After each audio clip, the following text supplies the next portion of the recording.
Hello everybody and welcome to our module on treatment of diabetes. In this module we're going to talk about how diabetes is treated, but let me begin by talking about the differences between the ways in which type 1 and type 2 diabetes are treated. So in type 1 diabetes there is a loss of insulin producing cells in the pancreas, so the mainstay of treating type 1 diabetes is with insulin therapy. Children who are type 1 diabetics need lifelong insulin therapy. Type 2 diabetics, on the other hand, especially when they're initially diagnosed, usually have some beta cell function in the pancreas.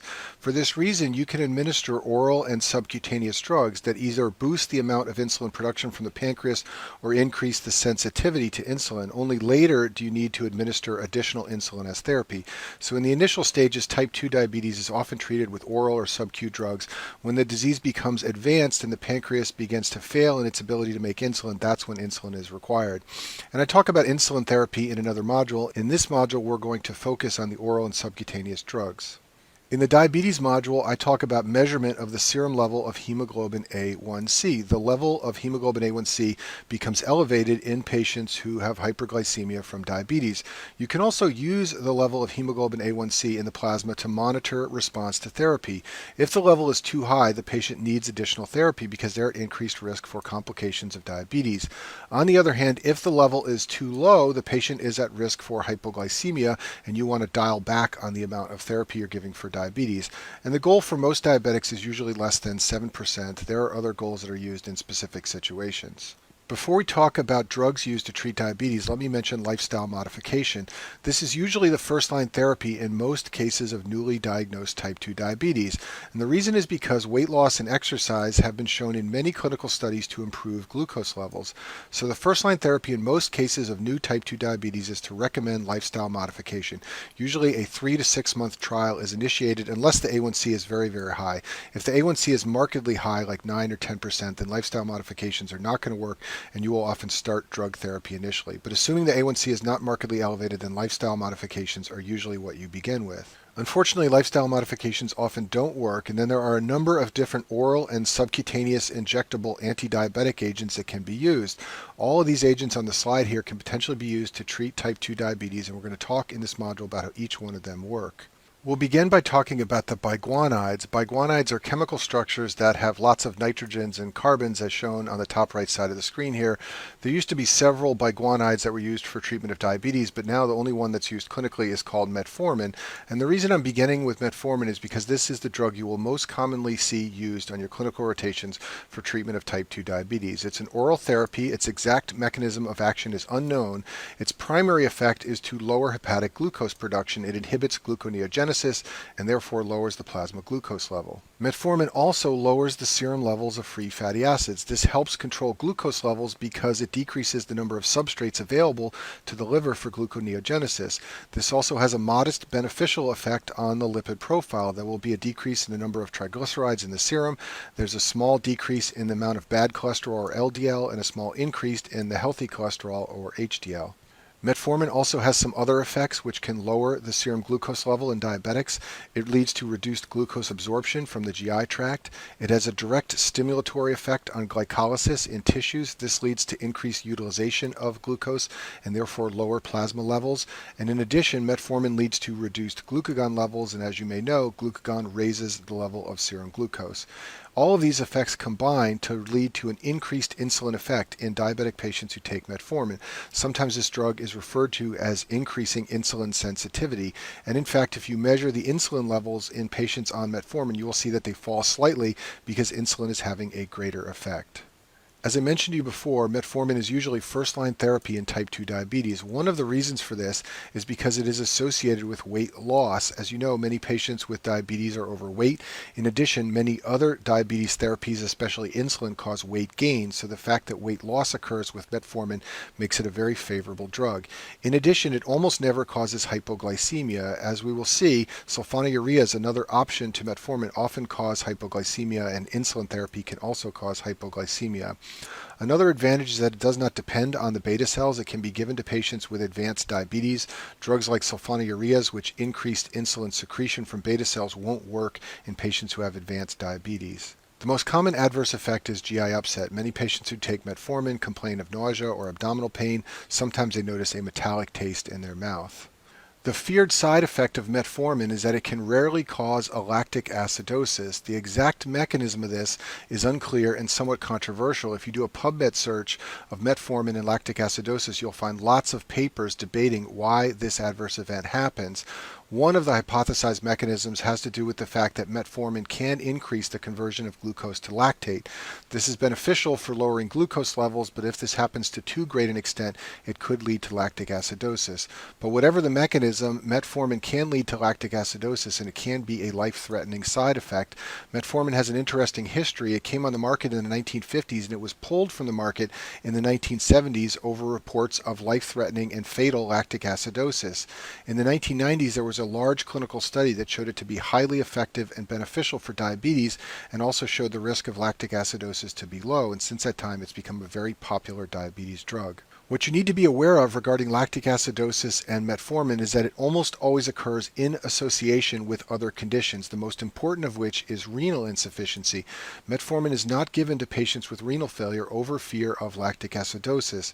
Lactic acidosis is also seen in patients who take metformin if they have liver disease or abuse alcohol. It's also been seen in patients with acute heart failure exacerbations, hypoxia, or other serious acute illnesses. So for all of these reasons, as I said before, metformin is not used in patients with chronic kidney disease or a low GFR. It's often held in the hospital when patients are acutely ill. It's also often held during IV contrast tests if patients are going to have a CT scan or a cardiac angiogram and they're going to be administered IV contrast dye, which can cause renal insufficiency. Those patients will often be told to hold their metformin until the test is done. Moving on, our next class of diabetes drugs are the sulfonylureas. At the bottom left side of the screen is the structure of urea, which you know from the urea cycle in biochemistry. On the right side of the screen is the structure of a sulfonylurea drug. You can see that it has a urea molecule in the middle of it attached to a sulfur moiety, hence the name sulfonylurea.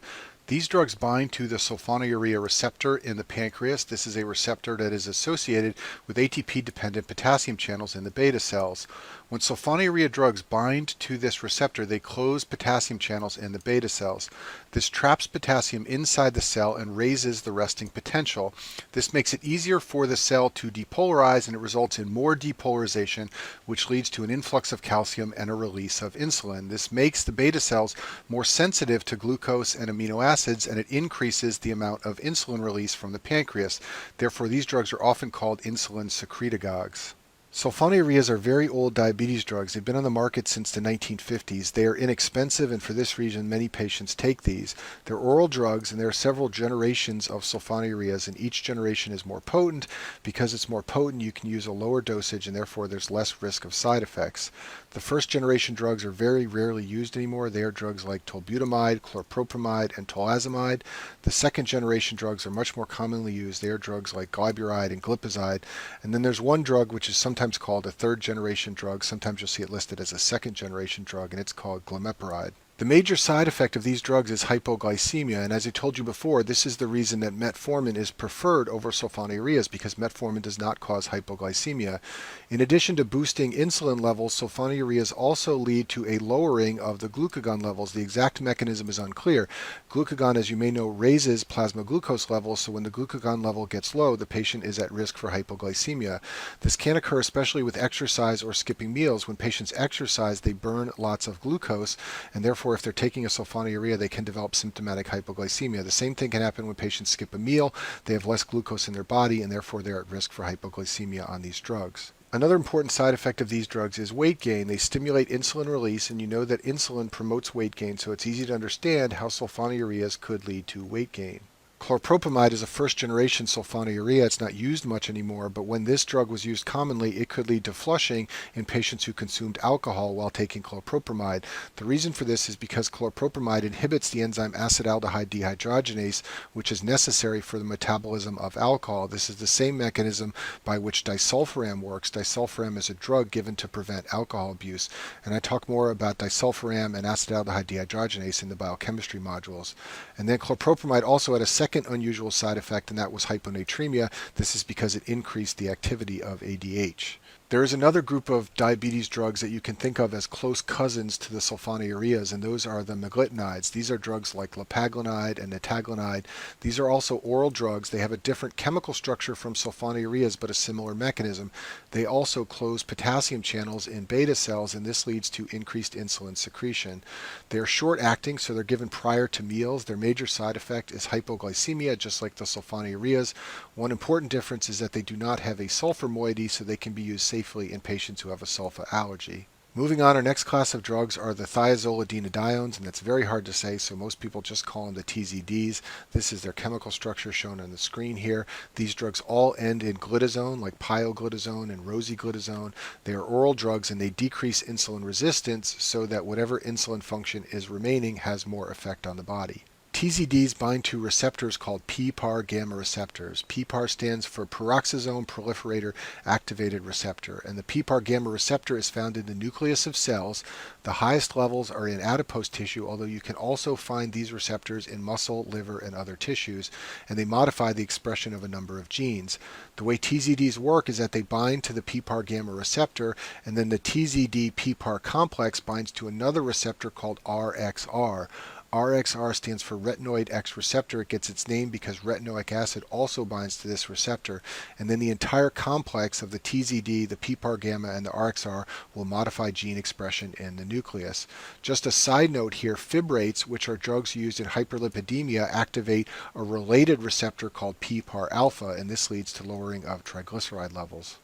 The exact mechanism by which TZDs bind to the PPAR gamma receptor and improve blood sugar levels is not known, and if you do a PubMed search on TZDs, you will find lots of basic science papers trying to understand the mechanism of these drugs. Some of the potential mechanisms that are worth knowing include the GLUT4 receptor. This is a glucose transporter, and its transcription is upregulated in the presence of TZDs bound to the PPAR gamma receptor. Another potential mechanism is a very interesting molecule called adiponectin. This is an adipocyte secretory protein. Remember, I told you that PPAR gamma receptor levels are highest in adipocytes, and adipocytes can secrete adiponectin, and it will increase insulin sensitivity through several mechanisms. So one hypothesis for the way TZDs work is that they lead to more production of adiponectin, and that leads to improved glucose levels. Another mechanism that's been proposed is antagonism of TNF-alpha. TNF-alpha is a well-described molecule that leads to insulin resistance, and TNF-alpha levels may fall in patients taking TZDs. A major side effect of these drugs is weight gain. They may cause proliferation of adipocytes. Remember what I told you before. PPAR gamma receptor levels are highest in adipocytes, so that's where you see a lot of effects from these drugs. In addition, patients on these drugs also can retain fluids. We'll talk about that on the next slide. So for both of these reasons, they tend to gain weight. There's also some risk of hepatotoxicity. An older drug called troglitazone was removed from the market due to reports of liver failure. Edema is an important side effect of these drugs. It occurs in about 5% of patients. It's believed to be due to PPAR gamma effects in the nephron that lead to increased sodium retention. There is a risk of pulmonary edema from all the fluid retention, and for this reason, these drugs are not used in patients with advanced heart failure out of fear of precipitating an acute exacerbation of heart failure. Our next class of diabetes medications are the glucosidase inhibitors. There are 3 drugs in this class: acarbose, miglitol, and voglibose. All of these are competitive inhibitors of enzymes found in the intestine called alpha-glucosidases. Alpha-glucosidases hydrolyze 1,4 bonds between glucose molecules. If you look at the bottom of the screen, this is the chemical structure of maltose. You can see that it is 2 6-carbon sugar molecules linked together, and they are linked in a 1,4 bond. This is the 1 carbon of one molecule. This is the 4 carbon of another. This linkage is called a 1,4 linkage, and that linkage can be hydrolyzed by alpha-glucosidases. The enzyme that hydrolyzes maltose is called maltase, but there are other glucosidase enzymes like sucrase, which hydrolyzes sucrose, also glucoamylase and dextranase. All of these are found in the brush border of intestinal cells, and they all hydrolyze starches, oligosaccharides, and disaccharides, as I just explained. The result of this inhibition will be a slowing in the absorption of glucose. As you know, you can't absorb glucose when it is bound to other molecules. It must be broken off into a glucose molecule. As a result, patients taking glucosidase inhibitors have less absorption of glucose in their upper small intestine. They get more absorption distally in the distal small intestine. These drugs are taken orally just before eating, and as a result of taking a glucosidase inhibitor, patients will have less of a spike in their glucose after meals. That's because the glucose is absorbed more slowly. This means their mean glucose level will be lower, and therefore they will have a lower hemoglobin A1C value. In addition, it means that the pancreas needs to use less insulin in order to metabolize the glucose. Therefore, these drugs are sometimes referred to as insulin sparing. And their main side effect, as you can imagine from their mechanism, is GI upset. If you don't properly absorb carbohydrates, you can develop flatulence and diarrhea just like someone with lactose intolerance. The next class of diabetes drugs are the amylin analogs. There's one important drug in this class. It's called pramlintide. In the module on the endocrine pancreas, I talked about amylin. It's a protein stored in beta cells that is co-secreted with insulin. Its exact physiologic role is not well understood, but when you administer an amylin analog like pramlintide, it has several effects through poorly understood mechanisms. The most important of these is that it suppresses glucagon release. As you know, glucagon raises blood sugar and opposes insulin. So when you suppress glucagon, insulin is able to work more effectively. In addition, amylin analogs like pramlintide have been shown to delay gastric emptying and reduce appetite, and both of these effects also help to lower the blood sugar level. Pramlintide is administered subcutaneously. The patient has to inject this drug, and it's always given together with insulin. It can be used in type 1 as well as type 2. Most of the drugs we're talking about in this module are only for type 2, but pramlintide is special. It is sometimes used in type 1 in patients who have poorly controlled blood sugars, even on insulin. The main side effect is hypoglycemia. Since it's taken with insulin, you can get hypoglycemia just from insulin, and then if you add pramlintide, which suppresses glucagon secretion, you have even greater risk of hypoglycemia. Patients who add this drug to their insulin regimen often need to decrease their insulin dose to prevent hypoglycemia. It's also been shown to cause nausea in a significant number of patients. To understand our next two classes of diabetes drugs, we have to first understand molecules called incretins. Incretins are hormones that increase insulin secretion. One of them is GIP, which I talked about in detail in the GI module on GI hormones. GIP stands for glucose-dependent insulinotropic peptide. It's produced by K cells of the small intestine, and it can increase insulin secretion in response to a meal. Another incretin is called GLP-1. This stands for glucagon-like peptide 1. It's produced by L cells of the small intestines. Just like GIP, it is secreted after meals. It stimulates insulin release similar to GIP. It also blunts glucagon release and slows gastric emptying. And both of these molecules and all of the incretins are responsible for the clinical observation that oral glucose is metabolized faster than IV glucose. When you administer IV glucose to a patient, you do not stimulate incretin release, and therefore it takes longer for that IV glucose to be metabolized. When a patient consumes oral glucose, they stimulate release of GIP and GLP-1. This in turn stimulates insulin secretion, and therefore the oral glucose is metabolized faster. The first class of diabetes drugs related to the incretins are the GLP-1 analogs. There are two important drugs in this class, exenatide and liraglutide. They both mimic the effect of GLP-1 and therefore stimulate insulin release from the pancreas. Exenatide is usually given subcutaneously prior to meals, although there is a new once-weekly version available. Liraglutide is given subcutaneously once daily, and they both carry GI side effects. Patients on these drugs can experience nausea and sometimes vomiting or diarrhea. The second class of diabetes drugs related to the incretins are the DPP-4 inhibitors. There are two important drugs in this class, sitagliptin and linagliptin. DPP-4 stands for dipeptidyl peptidase 4. It's an enzyme expressed on many cells, and it inhibits the release of GIP and GLP-1, the two incretins we just talked about. So when you inhibit the inhibitor, you boost levels of GLP-1, and therefore you have a similar effect to the GLP analogs that we talked about in the last slide. You will boost insulin levels. What's nice about these drugs is that they're oral drugs that can be administered once daily. The side effects are peculiar. There have been reports of infections on patients taking these drugs. The mechanism is not clear, although since DPP-4 is expressed on so many different cell types, it's hypothesized that these drugs may interfere with the immune system's function, but there are reports of increased urinary and respiratory infections among patients taking these drugs. Our last class of anti-diabetic medications are the SGLT2 inhibitors. These are a very recent addition to the U.S. market. They were FDA approved in 2013. There are two drugs in this class, canagliflozin and dapagliflozin. SGLT2 is a glucose transporter expressed in the proximal tubule of the nephron.